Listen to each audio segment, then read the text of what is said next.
merci d'être présent. Si vous êtes là, c'est parce qu'on vous a choisi et qu'on avait envie de vous rencontrer, de savoir voilà, ce que vous avez dans les tripes, parce que vous nous intéressez, en tout cas vos profils nous intéressent. Ensuite, on a notre star nationale.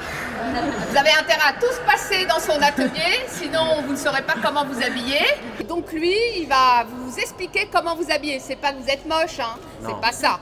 C'est qu'à un moment donné, voilà, il y a des codes à avoir quand on va à un entretien, quand on va à un rendez-vous bien précis, etc. Et donc, il est là pour répondre à vos questions. Donc, posez-lui aussi des questions. N'hésitez pas. Il est là pour ça. Et je te remercie voilà, d'être toujours là. Voilà, ce sont des partenaires qui aussi participent à votre réussite. Et moi, ça me touche particulièrement.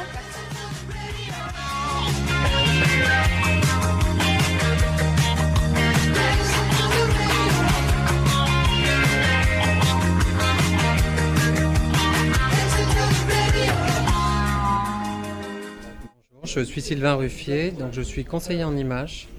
J'ai fait une école de relooking qui s'appelle l'IDRI. Et en parallèle, je travaille pour la maison Lanvin et je suis styliste privé et blogueur.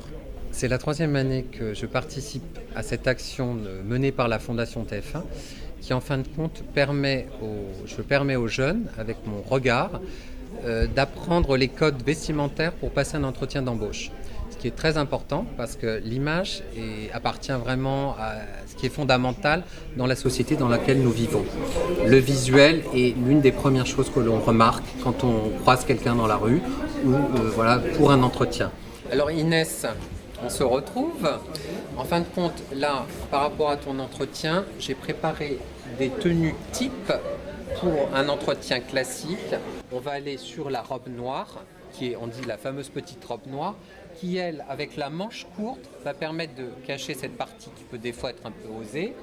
Et voilà, zipper derrière. Cette robe va te permettre de passer partout. Et après, tu vas l'accessoiriser. Tu mets un joli collier, des boucles d'oreilles, pour pas que ce soit trop austère non plus. Donc, mon rôle en tant que conseiller en images est de réunir ces jeunes gens, soit en individuel ou en groupe, et leur expliquer ce qu'ils doivent corriger dans leur look pour passer l'entretien. C'est vrai que j'ai acheté le costume pour TF1, je me suis dit bleu marine. Ouais.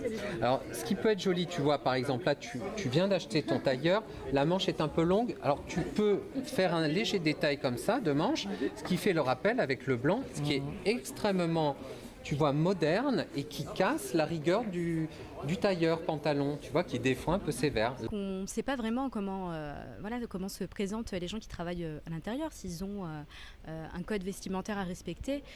C'est vrai que parfois on peut venir avec des tenues qui peuvent choquer.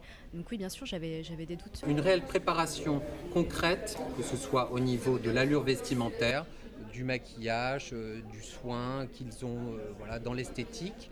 Je dégagerai un petit peu le cheveu personnellement, parce qu'elle a un superbe visage. Donc vous voyez, quand on dégage un peu ça met plus en valeur le visage et les yeux, le regard est très important. Ce sont des coachings qui coûtent très cher et qui là sont à la disposition des jeunes. Comme ça peut être très beau pour toi. À un moment donné, il y a un code vestimentaire à avoir pour se préparer à l'entretien juste avant d'y aller. Et ça, c'est une vraie force de frappe parce que du coup, ce sont des vrais partenaires. C'est pas juste, chacun fait son boulot. C'est comment je m'implique dans le projet avec une compétence que eux ont et qui vont nous apporter une vraie valeur ajoutée. Je trouve que cette année, c'est fantastique. Les gens sont très bien habillés, sont bien dans leur peau. Et puis, il y a une réelle communication. Et oui, il y a un échange. Je leur propose après de me suivre sur le blog et autres. Et ça marche très bien.